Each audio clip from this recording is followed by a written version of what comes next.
السلام علیکم ورحمۃ اللہ وبرکاتہ۔ آج دو چہروں والے لوگ ہر طرف نظر آتے ہیں، سامنے کچھ پیچھے کچھ۔ نبی کریم صلی اللہ علیہ وسلم نے فرمایا ان شر الناس ذو الوجہین الذی یأتی ہؤلاء بوجہ ویأتی ہؤلاء بوجہ،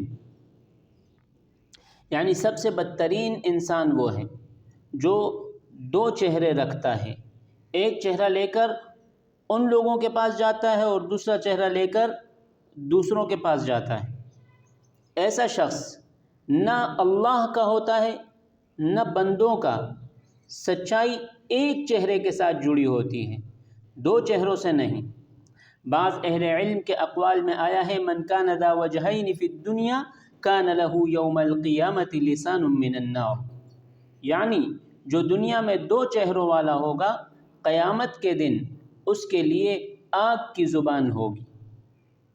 اگر آپ بھی سچائی کے ساتھ کھڑے ہیں تو کمنٹ میں لکھیں اللہم ارزقنا الاخلاص فی القول والعمل، یعنی اے اللہ ہمیں قول و عمل میں اخلاص عطا فرما۔ جزاکم اللہ خیر۔